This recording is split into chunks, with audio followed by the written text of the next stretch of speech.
Oh yeah, let's go. God damn it.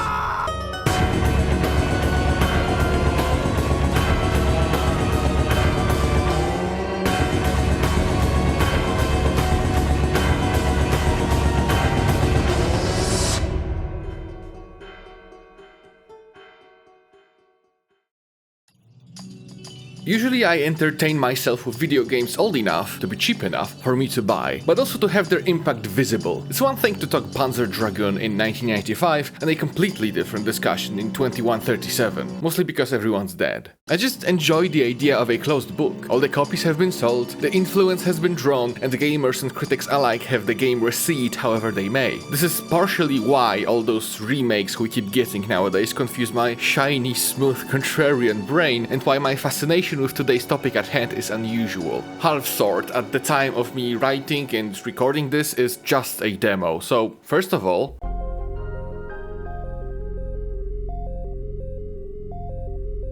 a combat system that allows for the complete control of your weapon. It's more of a physics simulation. Once you lock on to an enemy, your mouse precisely controls movements of your hands. It feels really awkward at first, but with time, it becomes just a bit awkward. And it works alright on the Steam controller. There is more to it, but what you see here is the pitch. Complete control, a rare mixture of Mortal, Hand Simulator, and that Obi-Wan game you haven't played. On top of that, you can change the way you hold your armament. Kick, grab, stab, and that's it. You don't need anything more. It takes a couple extra neuron connections to form, but everything else, like parrying, blocking, or countering, that you usually execute with a button press in other games, you do, for a lack of better term, manually. And since everything is physics-based, every weapon feels different. Their weight, length, shape, the way you hold it, all have significant influence over what happens once you swing it against flesh, just like the real deal. Damage model also follows a common sense principle. There is some sort of HP or trauma system underneath, as limbs go out of order, and if you get beat up enough, especially in the head, moving around will prove progressively problematic. But what you think is most effective, most likely is. A well-placed slash through the neck or a massive cut with a heavy axe will end a fight in seconds, while beating someone to death with a wooden shovel takes a while, but all the same,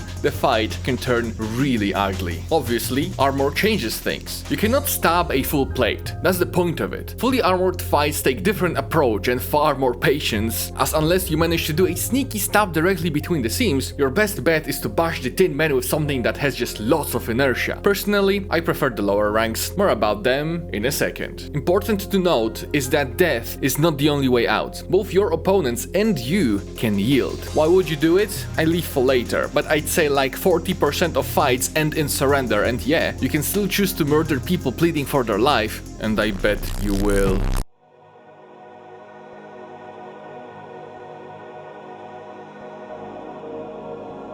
When you open Halfsword, you're greeted by Willy, your own medieval person, and a column of icons. Each represents a class of combatants, from a hobo all the way up to inbred. There are 2.5 modes in the game. In free play, once you click on a class, your Willy will receive a random set of equipment, and as you enter the arena, ahead of you is an endless stream of fights that only ends in death, just like in real life. In Gauntlet mode, this column of little drawings turns into a tower of pain. Each class is a set of random matches that end in a boss fight. And in order to get to that boss, you need to earn enough points, and your earnings depend on type of fight you choose. 1v1s grant you 1, while battle royales, team deathmatches, and beating everyone with shit you find on the ground, 2. Tower of Pain, like most other towers, once fallen off from, death ensues. But before that happens, there are 2 ways out. First one is giving up. If you manage to yield, you lose a point or 2 and get to continue your climb. If you kill your Willy, however, you'll get one last chance at redemption. You'll get dropped to the Abyss, where you get to use the blessed offerings of the RNG gods to defeat a couple of guys and the boss of one class below. If you succeed, you're returned to your rank. If not, back to being a hobo. The last 5th of the 2.5 modes available is the Abyss standalone.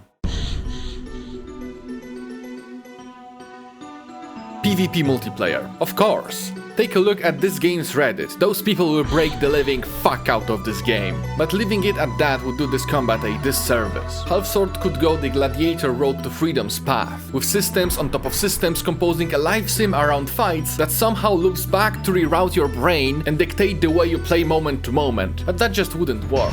I am afraid that shoving character statistics and gear progression down Halfsword's throat would completely undermine its very physical combat. There should be no difference between a proper axe swing, no matter its level or rank or rarity. Gauntlet, as it is, from start to finish is massive. This amount of fights alongside the stakes and psychological toll it leaves is more than enough. So I can see devs adding more types of weapons, armor, couple arenas, most importantly, bunch of new fight modes, types, whatever you want to call them, and hell, a sort of shop with gear between matches, because why not? Alongside that, a proper sandbox similar to the itch.io build, where you can pick your gear, number of enemies, rule set and just hack away would be much appreciated.